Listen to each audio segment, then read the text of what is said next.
welcome to Teacher Vulnerability and the Power of Apology. I'm Rachel Ash. I have been a teacher for 18 years, and this is something that's near and dear to my heart because I found that it really is important for building relationships with students. I second that. Hi, I'm Benjamin Joffe. This is my, I want to say, 12th year teaching at the Hewitt School, and probably about 15th or 16th overall in teaching.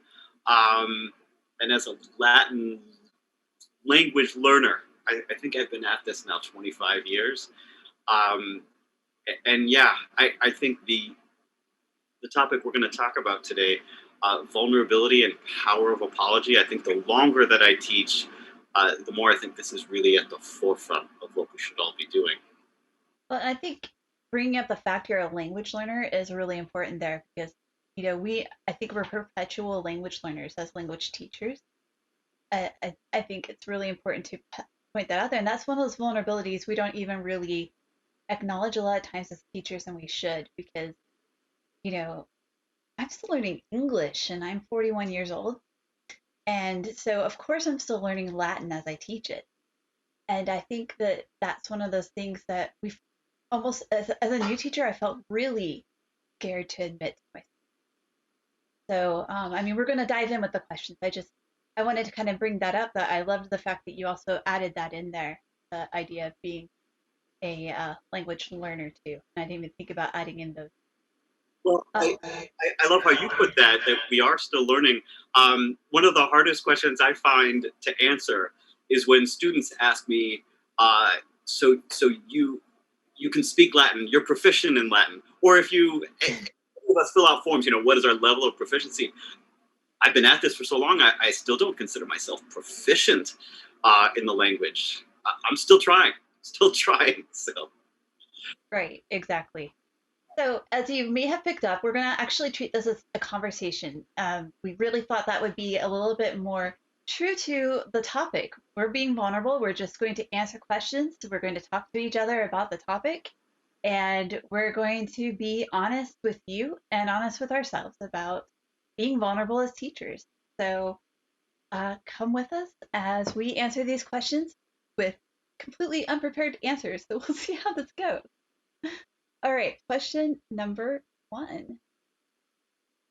What does it mean to you to be vulnerable with your students? Let you go first. Sure. It's funny, I think about this question probably differently during the pandemic than I might have in the years prior. And yet, I also think that however I'm thinking about it, much like so much else that we've been going through in this moment, to me, I don't know that I'd say different in that it's an entirely different place, as much as maybe more of an urgency, maybe more of an intensity than I felt regarding this topic beforehand. I know for me, one of the things that really keeps me in the classroom. It's a funny thing to say, but I sort of feel like we all have different pedagogy, or we have the same pedagogy. We all have different aims with the same aims. And I think whatever our subject, if we really had to pare it down to what is it we're doing in the classroom with students, I think we all start to some degree with observation, with a sense that says, let's look at something and what do we see? In science, it's of course at the core of what we do. If you're a math teacher, what do you see in the problem in front of you? And in language, whether it's English, Latin, whatever the language, we start with what is it that we're taking in? And I know for me, if we can establish a space that says, when we make observations, we're not saying or even thinking something's right or wrong. What we're essentially doing is just sharing what we see. And if we're doing that practice throughout the year, what we're kind of doing, maybe allowing for ourselves and allowing for our students from the very beginning, if we stick to that commitment that says we're just sharing what we see from day one, it kind of lends itself to creating a space for vulnerability. because we're less hung up in what we should or shouldn't say. There's no right or wrong. We're just sharing what we see, and it becomes more of a practice, which ultimately isn't uh, that what we're doing. So what it means for me to be vulnerable, it means at the most basic level to just share what I see, and then digging deeper. When I think of share what I see, it's ultimately really share what I feel, share what I think. Um, that's kind of where my head goes for that question. What about you? Well, I think that you've hit a really important point because I think language learning is one of the less safe spaces naturally. Because when you are learning a language, first of all, there's not as easily a right or wrong answer. My students get really frustrated when they're like, why does this word have so many meanings? I'm like, well, because it doesn't have an actual English meaning. That's why we have to figure out how does it express itself here. Here's some meanings. Here's kind of what it means if we were to go kind of abstract and think about it. Like the word pettit. It's kind of like an energetic forward motion with, some thrust behind it, right? And so it can mean an attack and it can mean just sort of heading towards something and it can mean throwing yourself at somebody's feet to beg. It can mean a lot of things, right? But it really means it depends on the moment. And so I go ahead and tell them why it means so many different things, and we talk about how it could be interpreted in the moment.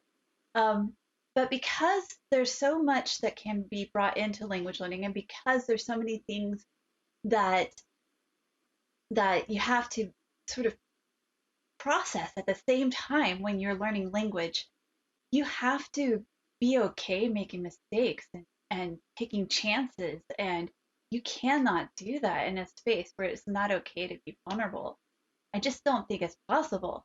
I think it's really important that you do that and that you make it okay to be unsafe and to take those chances.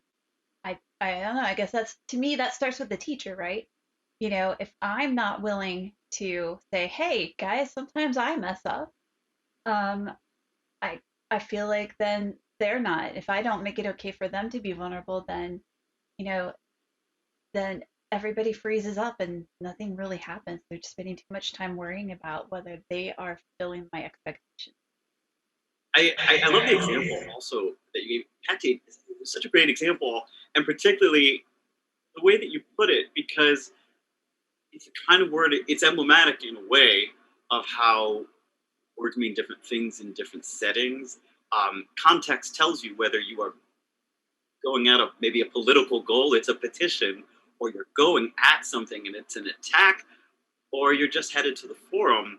And it's what's around that particular focus that makes a big difference. And I think when we extrapolate out, when we think about a classroom setting, um, if we're so narrowly focused on we have to be a certain way, we have to project a certain mode, maybe it's confidence, maybe it's ability to tackle the subject.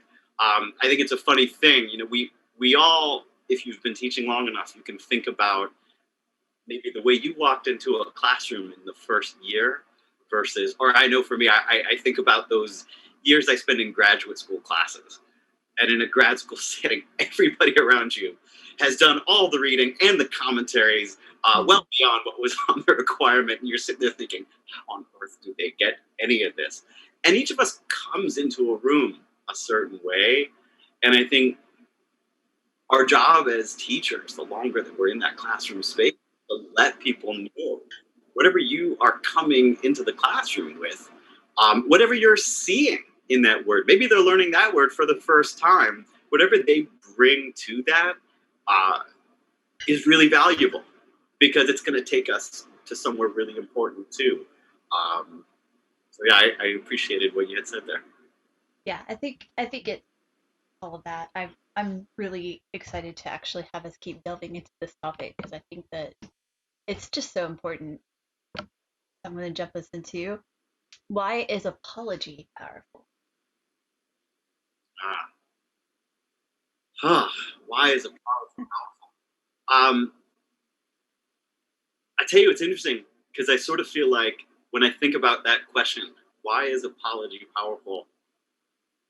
I sort of, in the same way that an apology doesn't show up on its own. It is by definition a second or third or fourth or 10th step in a process. There had to be something before that for there to be an apology. I think to myself, that that's a digging deeper kind of question. And so I wonder, what is the question? What is the circumstance, the topic even beforehand that says, why is apology powerful? And I almost wonder, and I know this is kind of going at it in a different direction, and maybe this is sort of just how I'm thinking about it, is I almost think, well, before I think about why apology is powerful, I think, why is apology so hard? It's not. It's if it were so easy, we wouldn't be here talking about it in a session. If it were so easy, it wouldn't be something we would need to be teaching, whether Yeah. it's to our children, to our students, to adults around us, for ourselves. Um, it's a process like anything else. It's after lots of steps. It's after big feelings. And I guess with all of that, where that I go with why is apology powerful, and I feel like I'm only going to start with this level question, is apology is so powerful because there's something in us that's so utterly human that says that when we make a mistake of some kind, and maybe in this setting, making a mistake means when someone's hurt by something that we've done, intentionally or not.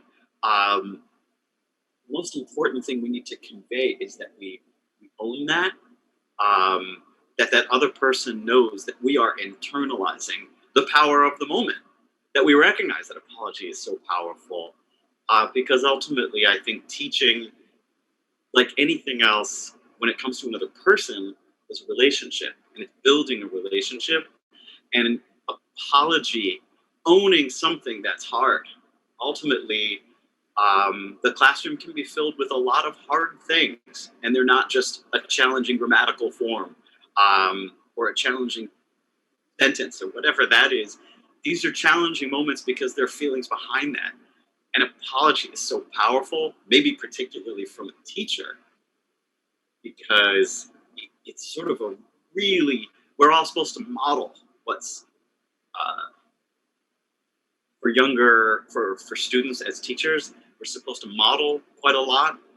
If we can model an apology that says, I make mistakes too, that in itself is a huge thing. It says, I make them, I own them, and your feelings are really important, and our relationship is really important. I think that only begins to scratch the surface about why an apology is so powerful. I think that when you talked about the relationship part, especially, that for me, like that's where it really ties into my connection to it. So for me, when we talk about apology being powerful, letting down your guard enough, the power, the power to be like, no, I'm the one in charge, and I said this is it.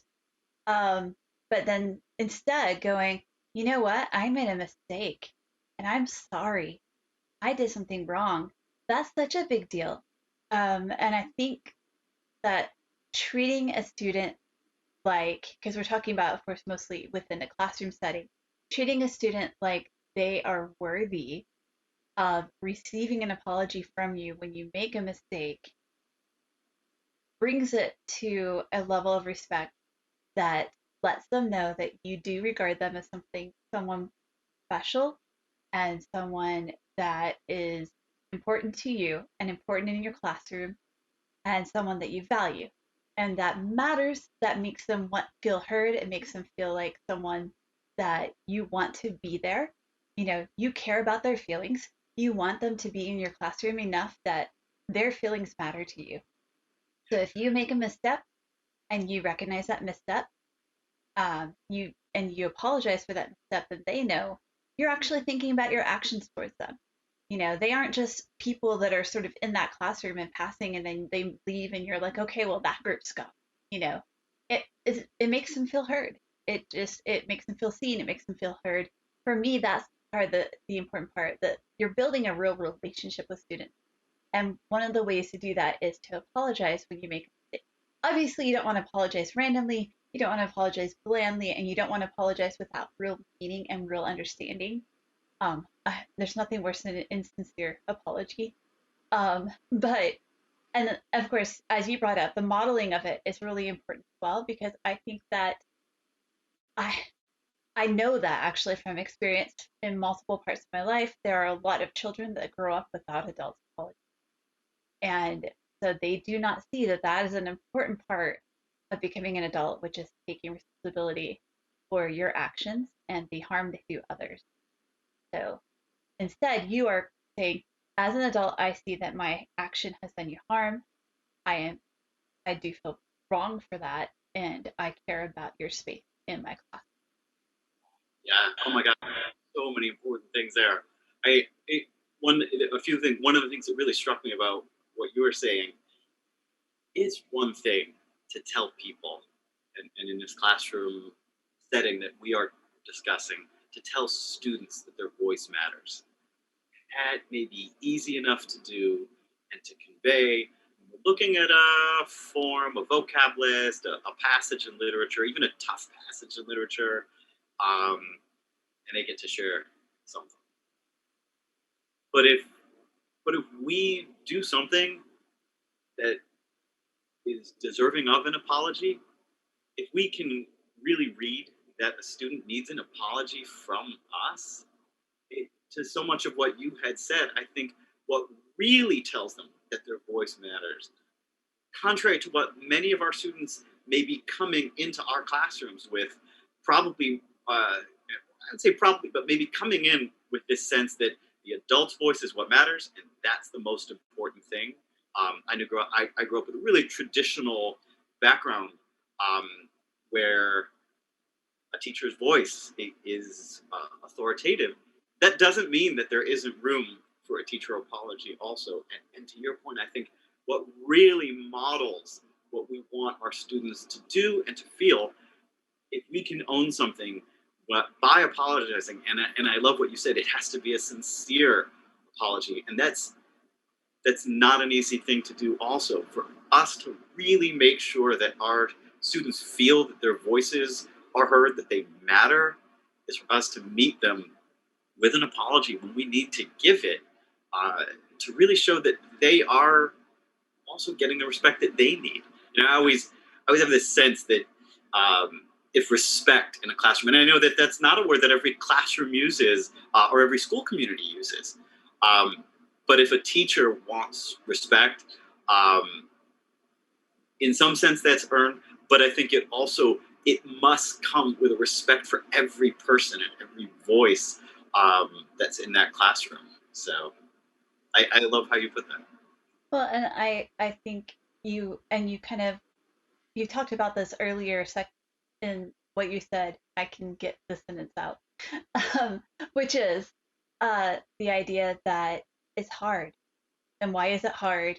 Which I think is something we're going to touch on in a little bit, but it is. And even as someone who believes in this, it's still that moment of vulnerability when you have to kind of go, okay, I have to approach this student, because sometimes I don't even realize, we have bad days. And sometimes I don't realize I snapped at a student until they're out of the room. And then the next day I have to bring that moment back and say, hey, that moment when I was wrong, I'm bringing it back up so I can tell you I was wrong and I'm sorry. And that's really uncomfortable. It so is. You don't want to relive those moments. Yeah, and also I think, to go back to the question, why is apology powerful? Um, in a sense, kind of building on what you're saying, um, it's a gift to a student, but not a gift that is superfluous. In Yeah. other words, like, hey, I wanted to do something nice for you. It's a necessary gift in a sense. And I say it's both necessary and a gift. I think it's necessary because if a moment calls for it, then that's what we need to do.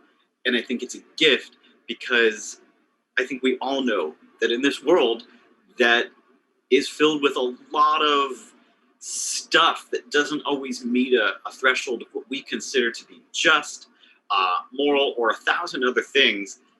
If we can give someone something that's necessary, that's really that they need to get from us, it is a gift because it's not always a guarantee that they're going to get that necessary thing. So Try to live as if you are making the world better for as many people as possible. uh, But there's always those days, so you have to make up for it. All let me. right, How go about I ahead. have a question? Go ahead. Okay. Um, what is a moment when you know it mattered that you were vulnerable for your students? Okay. So That's something I put you. That's a tough question. I know. yeah, no, I, the most vulnerable I've ever made myself for a class, and it was scary, was for mental health week. I usually try to talk to them about my mental health. I have PMDD, which is premenstrual dysphoric disorder, and some people will scoff at that because they don't know anything about it, but it's really horrific. And if I'm not medicated for it, I go into severe depressions, panic attacks, and all kinds of horrible things. Um, and I talk to my students about it. I get up in front of them and like I can talk about it right here. I'm fine. I talk about it with adults and I'm okay. But facing a room of teenagers that I teach and have to face every day, it's terrifying.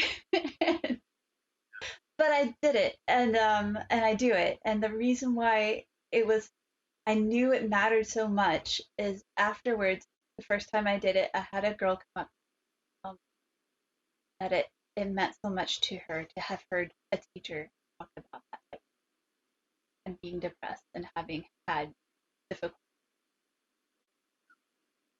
It was a big deal. That I mean, that's a crazy vulnerability. That's so much, I know, but like you know, sometimes they're not allowed to see that we're human and that we have these things go on in our lives and if I could let them have that moment of my sincere weakness and terror to talk to them about it, then that was wonderful. It helped.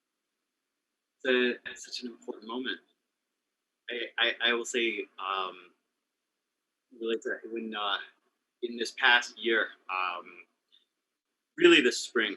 I think for all of us, the pandemic was it was the spring part of last year, that school year, and then the school year that we're in right now. And in a sense, there are many similarities, but I think all of us, teachers, students, parents, anyone connected to a school community, um, can really point towards what was different about those early months of the pandemic. And I know for me, um, having lived with depression for a few decades, really probably earlier, I'll say a few decades of diagnosis and the time before then that led up to that. And I know I think as a teacher, um, I can think back to a million moments in the classroom where probably maybe when I was in my early years as a teacher, probably in those years of imposter syndrome in grad school or university or high school, when I was their age, the age of the students that I'm teaching right now, you think about what I think about what I have brought to the classroom, and I think about what I bring. I know for me in this past spring, there were a few times I ended up in tears, and it was a thousand different reasons. It it was something, maybe it was a moment that didn't even necessarily, whether it was discussing scheduling, whatever it was, but we were on a screen, and it was clear we're not going back into the classroom to see each other in person for a while. A thousand bits of uncertainty. I live here in New York City, and so for us, we were going through now going through the hell of what was New York City in the spring. And I know for me, you think about the importance of bringing vulnerability. Um,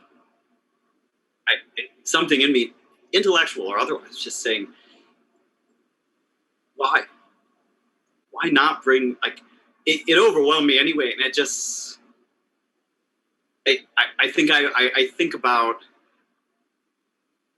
about that moment, and I think about lighter moments. I think about, I also think about vulnerability. It was more than one moment. I think there's like Yeah.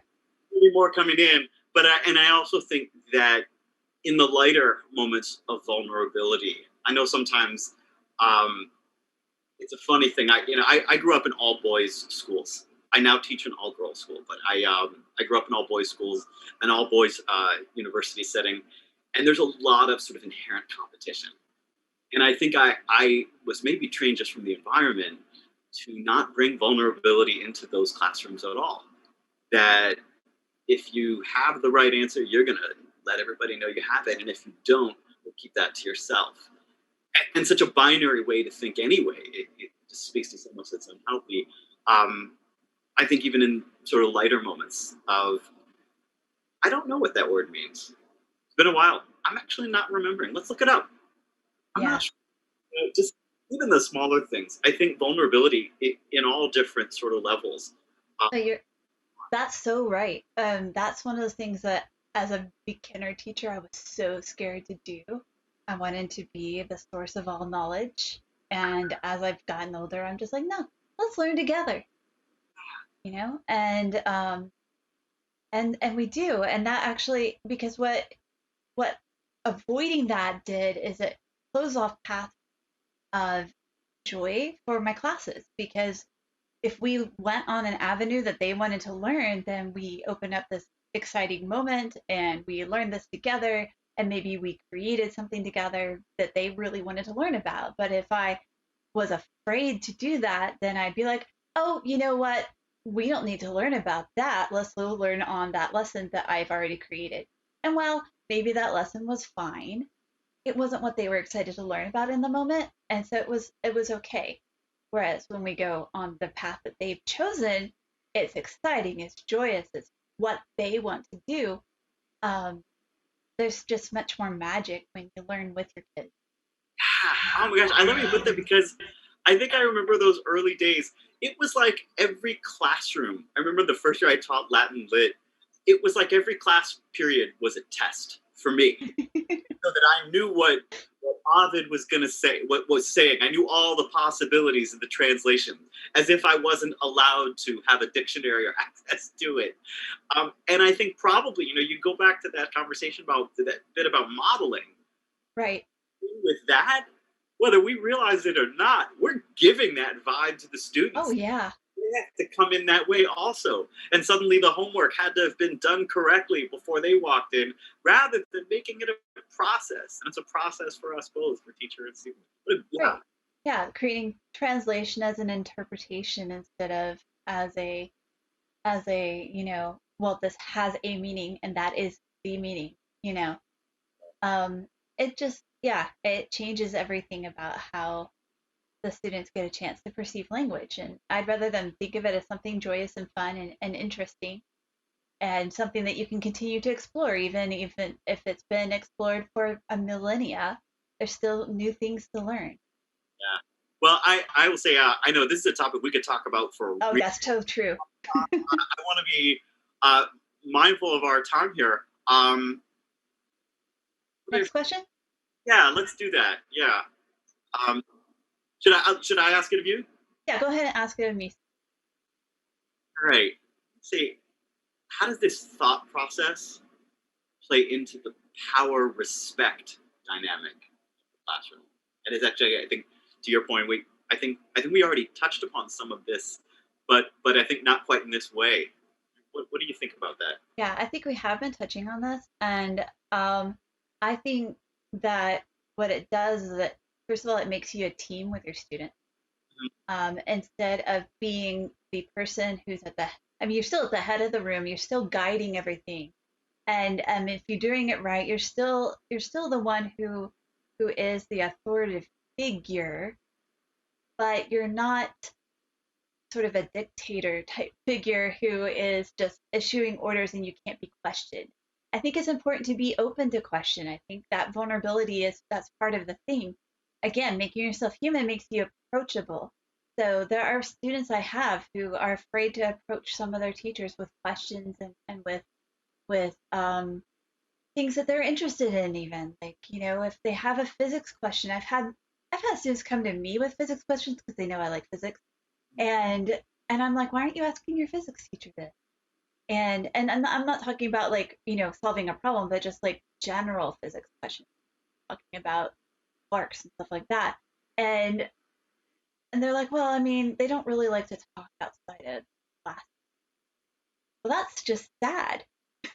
You should have made that connection with your students and changed that power dynamic so that you can be someone who inspires them to go beyond. And I think that's the difference. I think that's what this does. You create a vulnerability within yourself where maybe you don't always have the answers, but you're willing to open up that avenue when you apologize to kids, when you overstep your bounds, and so you show that you value them and you value what they need from you and you value their comfort in you and their faith in you, then you make yourself someone that they can go to and love learning and love your subject and expand on your subject and explore it even outside of what you have assigned.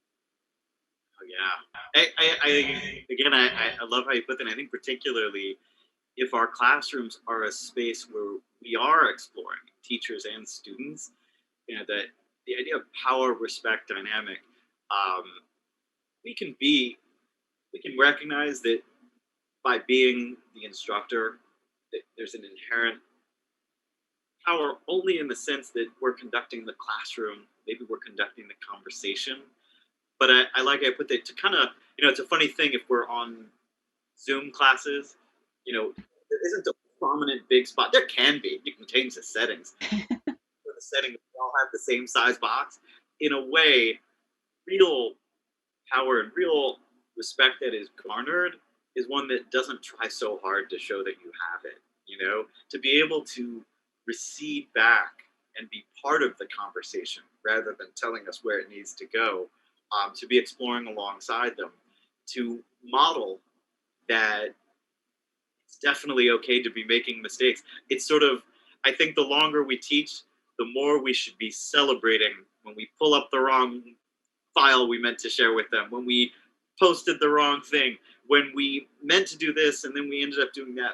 Honestly, it's really moments in life are how you respond to when mistakes happen, because to Right. think that there won't be mistakes, um, is to really have a hard time with hard things or easy things, because ultimately when we recognize that mistakes are there and they're part of the learning process. Another thing I think about a lot, um, somehow or other we can message really easily with younger students.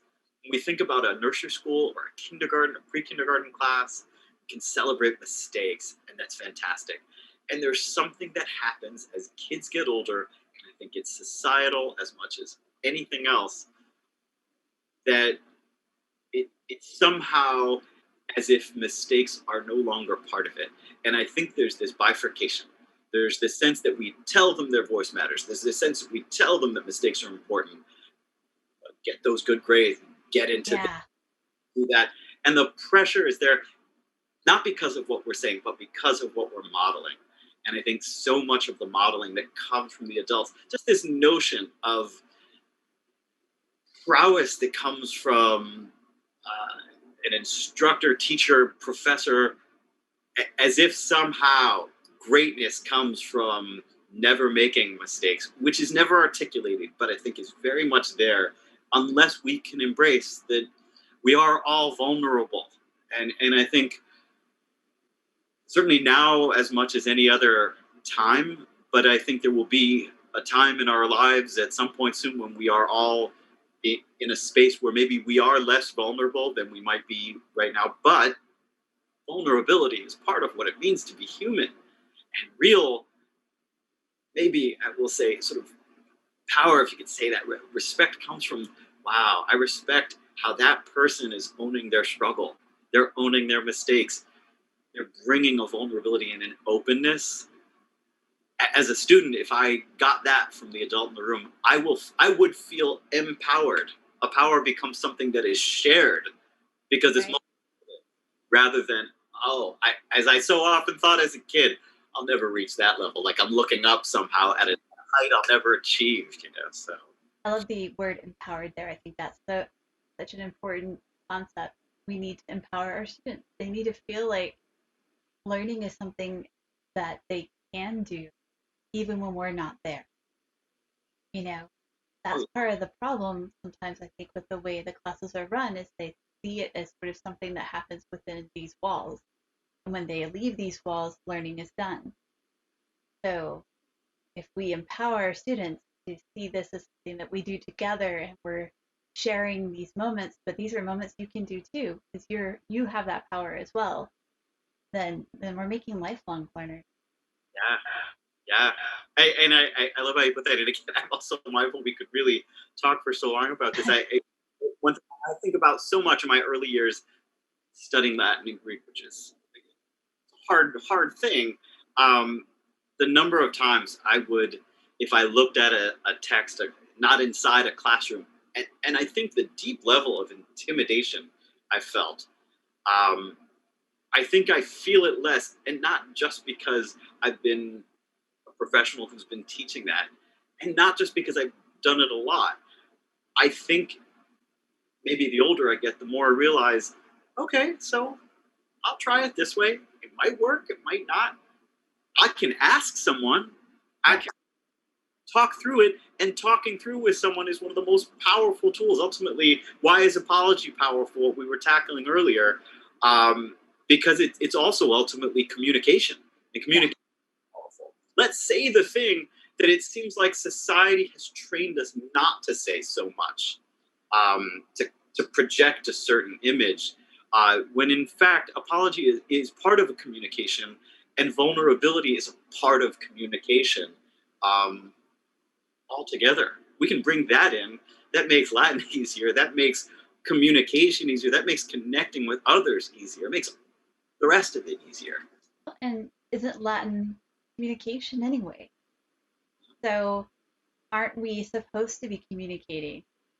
And isn't this, I mean, isn't it amazing that we're so afraid to communicate as part of our learning experience with a language?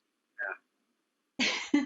So, And I sort of think, Cicero sometimes didn't write the most eloquent, complex sentences. And to own, I can hope to imagine those moments of vulnerability, not just because, uh, yeah. great. Your turn for a question. Okay. Um, I've got to switch it out real quick. All right. What are some topics that have arisen in class that led to moments of vulnerability? Topics in class. Hmm. Actually, it's interesting. So I will say, most recently, um, and this is a topic that I'm sure is one that will spark different feelings, depending on maybe where you are in this country, maybe where you are in your own personal exploration of topics. A bit ago, we're right now in the beginning of November, and last month there's a federal holiday, and it has been known as Columbus Day for a long time.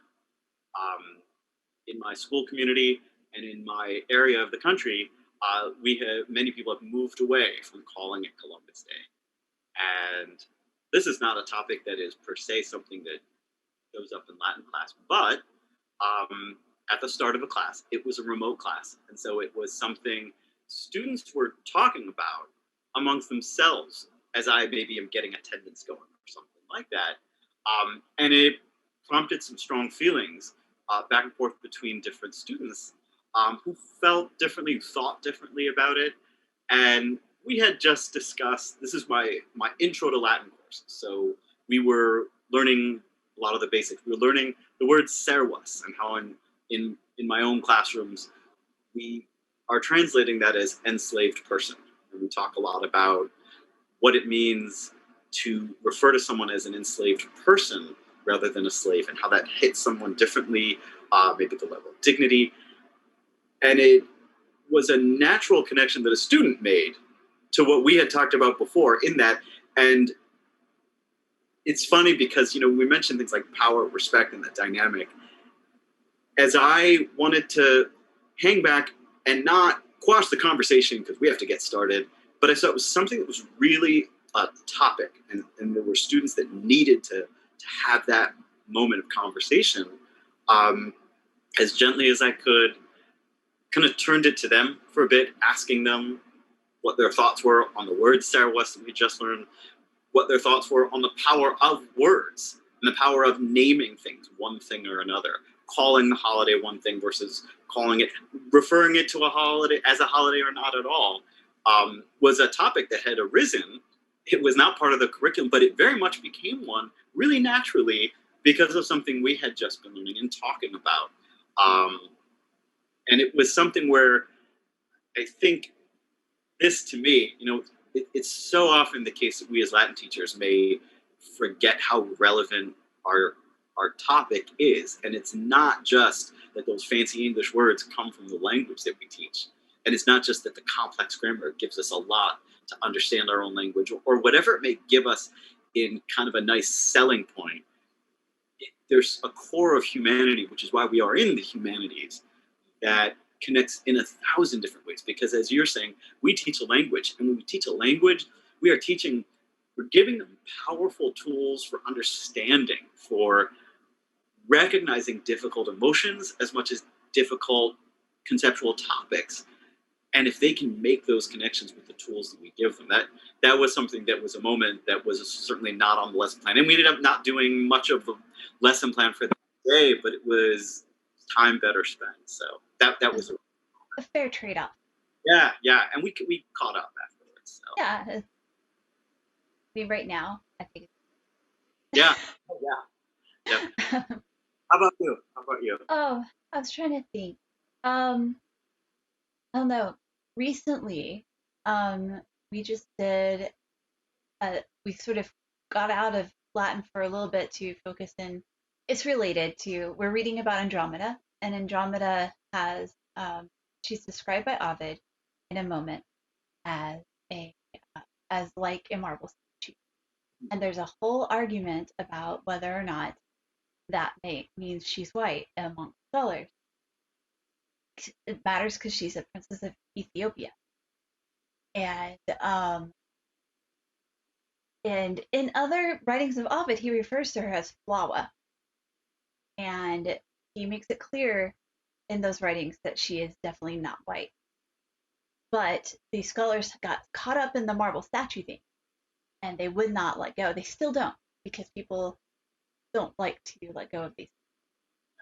They're like, no, but she's, and that's where they're stopping. So I talked to my students about this, and I used it as like a segue into the whole painted statue concept and polychromy in the ancient world. And we went into kind of studying about that. And of course, just like for me, when I found out much older than they were, that the statues were all painted, it was mind blowing to them.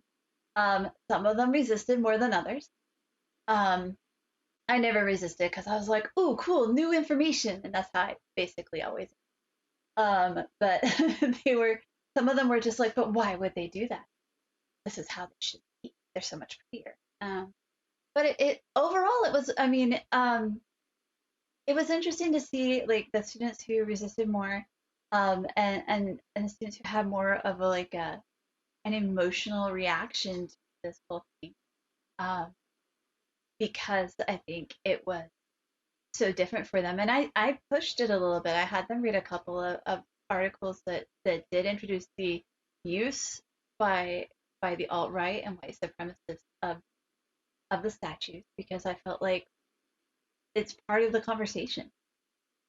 Um, and that made it a scarier conversation, and I think a more vulnerable conversation, but it was also a deeper conversation for it. So And I think to a lot of what you said, it's so fascinating. If we ever wonder whether a current, or I would say just any age's scholarship brings their own cultural, societal baggage or background, mm-hmm. baggage, to how they look at literature, history, or other cultures, that is such an example. I think It we've is. all come across, certainly if you read Latin texts, yeah, and you come across scholarship from early commentaries from previous generations. It's not uncommon for us all to be using things that are 50 years old, and often earlier than that, and to bring with it not even necessarily a full understanding, because that's a hard thing to do, but a recognition that that particular scholar, if they're commenting on a word in Ovid or a phenomenon of polychromy or anything like that, that they are bringing their own societal trappings Yeah. in understanding. And what I love how you put that. I know there's so much that we discover later than our students. Isn't it true that our students, and it's probably a result of social media and an access to the world around them that we didn't have when we were their age. And we're their teachers. I Yeah, mean, to be honest, it's because I was the one who said, "Hey, look at this! Isn't it cool? The statues were painted." Um, all of them had seen them, like they saw them in video games and movies, and Percy Jackson, you know, which is painted. I mean, it's not painted in white, pristine marble, and it's because we went and did this study together that they now know it was different. I definitely learned it a lot older. yeah, yeah. Ah, couple more questions. Yes, All and right. two more. Okay. Oh, we should tackle this one. What are some of the reasons people aren't vulnerable in front of others? Oh, I can tell you my biggest one aside from, well, there were two when I first started teaching. One of them was my own personal, was I was bullied as a kid, and so I was very closed off. I was very good, and still am, at looking like I'm wide open when I'm not, because I can talk about a lot of things that don't matter to me, and it makes it sound like I've told you my life story, but those things are actually the things that don't. Um, and then uh, the other reason is because when I started teaching, I was 24 years old, but I looked 16. And I was working really hard to be authoritative. I mean, I definitely was always me in that I wanted class to be fun and accessible, even from the beginning. But I also knew that I was, I looked younger than some of my students looked. And I would be yelled at by the cafeteria workers when I tried to get in line as a teacher, and I had to have my like ID with me so that I could get my food. And so I was trying to do things to like create that separation. Um, and it was necessary to some degree because there were definitely some students who tried to be more buddy buddy with me because I looked so young. I started out as Mrs. Ash instead of Ms. Ash, which is definitely I was a Ms. until that point. I, so um it was an interesting like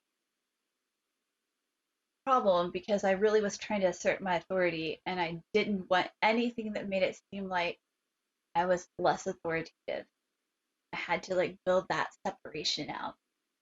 So those were the main reasons for me. Like I could not be vulnerable because I could not seem as less of an authority figure for my students. I think that's such a relatable feeling. Um, I remember my early days also thinking, wondering the teachers. There was a particular English teacher in our school for years and years. She was our archivist, and she's the kind of person when she spoke at a faculty meeting, everyone took that in, and you wondered. And if you ever encounter her in the middle of teaching students, um, it's a you think about oh she's owning the room. How does she do it? I can never get to what it is. But I think also that's one area where you might feel like I can't be vulnerable. I'm still proving myself, and I think also I think that for as much as I think broader society, I think well beyond the classroom. I'm going to say broader society has a problem with being vulnerable. And I think there's a lot of judgment.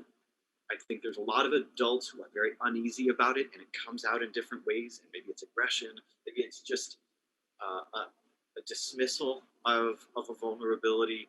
There is so much that prevents adults, let alone the kids who are watching the adults, just being vulnerable in situations. And I think we, we do kids such an important service when we bring a vulnerability into the classroom, whatever the setting, whatever the age group, because each of us in every setting brings so much, and so much that isn't directly related to a topic at hand is actually at play in whatever we're talking about, going through whatever is hitting us. What a kid went through that morning, what a teacher went through that morning, all of that goes into that moment. And somehow or other, I think we are still at a point, for as much progress we really are at a point where vulnerability in front of others is a thing that a lot of people are uncomfortable with. And I think that the person that can be vulnerable in a room, I know to me, I think the older I get, the more I think about the people who are vulnerable in spaces. When I encounter their vulnerability, I feel validated. I feel a relief. I feel it's okay for me to feel how I feel. And I think that whatever our subject, if we can bring that in, um, we are helping people, because for all the reasons why it's societally not okay to be as vulnerable as maybe we want to be, um, it's so important to model that in every which direction.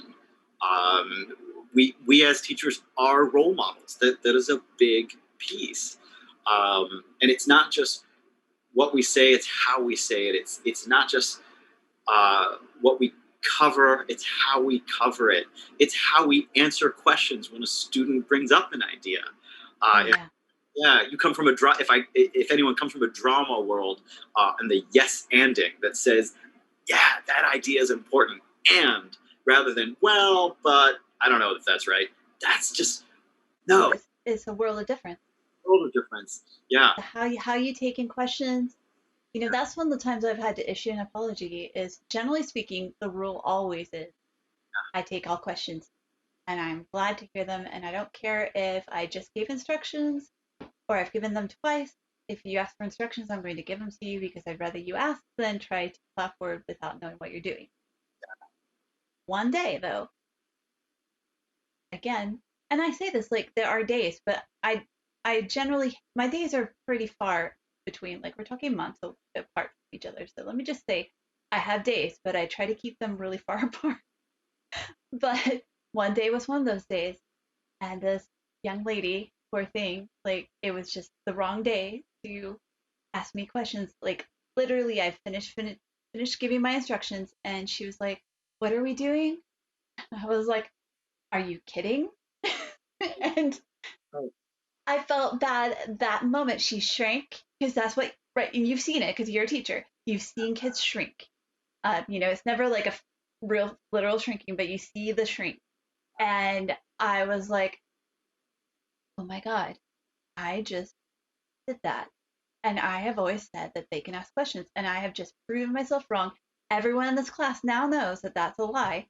That's not okay. So not only are you fixing things with that kid, you're proving to the entire class, by the way, your apologies matter for everyone, not just the kid that you're talking to. So I immediately caught myself and I said, I am so sorry. That was wrong. I have always said you can ask. I was having a bad moment. You got caught up in it. It was not your fault. I apologize. And we still maintained a fine relationship after that. And I actually had another student who commented on it and was like, oh my God, Miss Ash, that was so amazing. So like it mattered that I apologized. It mattered to other students in the room that I apologized. And that's the power, right? because I showed that I had broken one of my own rules, and I recognized that, and I saw that it was wrong, and I modeled what you should do when. I'd say what I so appreciate about what you just said is that I have this feeling like this is why we are talking about in the language that you propose there vulnerability and the power of apology, because I think ultimately you and I can both sit here in this video and say be vulnerable, Yeah. bring it as if this is our thing, this is what we do, we are experts, and show up in any of our classes on any given day, and you will see some top-notch vulnerability. That's not how I No. what it comes down to, right? Is that we will necessarily not meet our own ideals as Oh teachers. no. We will not meet our own expectations in any which way every day, all the time. The year is long and a teaching career is long, and the relationship with student lasts even longer, right? And Yeah.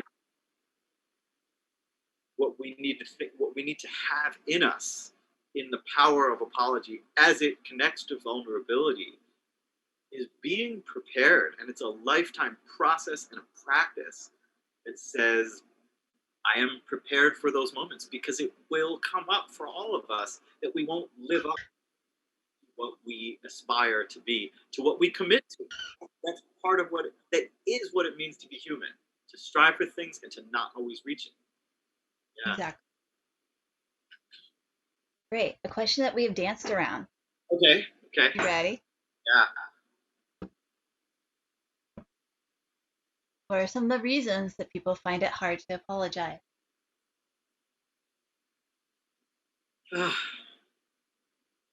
It's interesting. I think particularly what comes to mind right away when I think of why people find it hard to apologize is whether it's a young child who takes a toy from another child or hits another child or something like that, or whether it's an adult who's made a mistake, whether it's a public figure who's made a mistake, whether it's a teacher in a classroom, whether it's a boss with an employee, whether it's a partnership of any kind of friendship, whatever the relationship. I think one of the big reasons people find it hard to apologize is that they're worried that you're admitting that you've done something wrong and that that's what the person's going to remember. Yeah, you did that thing wrong and you knew you did that thing wrong. And then somehow everything resolves. When actually, to go back to the wording, the power of apology is that when you do embrace that you have to apologize, how valuable it is, how it is a gift to that other person, whether it's a student or any other relationship, what you're actually doing is by owning that, yeah, I made that mistake, you're acknowledging that that's there, regardless of your choice to apologize or not. And by owning it and talking about it, you're respecting the other person's feelings and you are doing the thing you need to do to address a thing that happened that another person feels strongly about. And when people don't apologize, when they find it so hard, they're afraid that now it's getting. It's a funny thing we say. Maybe in a society that has, we talk about things like permanent records and how that plays out societally. And I think there's probably the feeling or the thought that if I apologize, I'm admitting that something needs to go on or is on my permanent record, as if somehow by not apologizing, I didn't do anything wrong. When Right. and I think we've seen adults do that so often, and and it couldn't be further from what's reality. I don't even mean what's further from the truth. I mean further from the reality. And by what's hard about an apology, as if you're somehow you're insisting that that this is a permanent record thing or something like that. Um, you you make something worse by not owning that. But it's so hard to recognize that. Yeah, I think that's a big piece to me. think you're right. I mean, I think you're having to own something. You have to admit that it happened. You have to admit that it was a wrong thing also. You have to admit both of those. Easy sometimes to say, well, I see this thing happen, and we've all heard those half apologies. I'm sorry this thing hurt, you know. Not that I did something wrong, Right. but that it bothered you, Yeah. you know. Um, what I did wasn't wrong, but I see that it bothered you, and I'm sorry that it bothered you. It bothers me that it bothered you, but I still didn't do anything actually wrong. Right. Right. Um, and that's because they still can't actually admit to wrongdoing of their own. And that's, by the way, that doesn't count as an apology. Just in case you're watching this and you think you can get by with that, kids see right through it. So, I mean, I haven't tried that, but I I can tell you that kids are smart and they will see right through you. Don't do that apology. That goes back to Um, what you said before about, there are ways that are ways not to apologize and instances. yeah. If you're confused, there are great YouTube tutorials on how to apologize. Believe it or not, you can look them up. Um, but on a serious note, it really does matter. Um, learning to, or I guess admitting to the thing you did shows the students that you see you did something wrong, and that can really matter. It also takes something serious that maybe hurt them, and that matters. Taking a student seriously matters to the student. If a student comes to me and says, "This thing that you did is not okay with me," even if I didn't know what it was, I'm going to listen. I'm going to find out what it was. We're going to work through this thing together. I'm going to say, "I'm sorry. I was not aware that this is a thing I did. So now I know this was not okay. I apologize for doing it. And in the future, I'm not going to do this." Yeah. So again, this is, you have to take ownership. I mean, obviously, if it's something like, you know, um, you didn't give me an A when I didn't turn in that homework, that's a totally different thing. But we're not talking about unreasonable things. We're talking about, we don't all know everything we do that can hurt a student. Yeah. Yep. Students have complicated lives and complicated backgrounds that we don't know about. If they come to you and say, "This thing hurt me," listen, because you don't know everything. I don't know everything. It's okay not to know everything. That's part of that vulnerability. It's okay not to know everything. It's okay to let yourself learn and grow all your life. So, Yeah, and I think, as we've been saying, that uh, vulnerability and apology is part of a greater uh, set of just parts of what it means to have a relationship with someone. yeah, And I think that, we all know as teachers a line of something to the effect of they're they're not going to remember what you teach them, but how you made them feel. This is one of the most powerful, most important parts of that experience for them. yeah, Um, how often, I will say, as teachers, as much as we think we know what we're doing, as much as we think that was a great class, if there are 15, 20 students in that room, that's 15 to 20 different experiences. And people necessarily will come away with different experiences. And some of those students are going to feel differently from others. That is a real thing. And it that's why is. practice for us to be able to make sure that apology and its power and vulnerability are a big part of what we bring into that relationship in the classroom. Yeah, I mean, I think that's the real goal of this whole conversation, is sort of talk about these things, the importance of these things and why they're important to building these relationships and to creating a safe classroom and to creating a classroom where your students can learn because they're not afraid to take chances with you. They trust you, and they come to class ready to embrace what you are going to teach them because they know that you really have their best interest at heart. And I think to that point, um, that practice, it means that every day that they come into our classroom, they can come into that classroom knowing that, or feeling that that's what they're going to get out of the 40-minute, 60-minute period or time together with you, what an incredible space for learning. I think that we have more than used our time that we had planned. So, Yeah, and honestly, I could talk. I think you and I could probably talk about this stuff forever.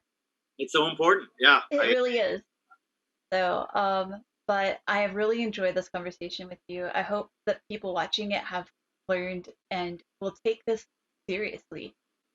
It it's just the most powerful thing you can do probably to build relationships with your students is let yourself open up, let yourself be vulnerable with them, and apologize when you make mistakes. likewise. Thank you. It's a privilege to be a part of this conversation. Thank you. Yeah, it's been a great conversation. Thank you so much, and have a wonderful evening to everybody.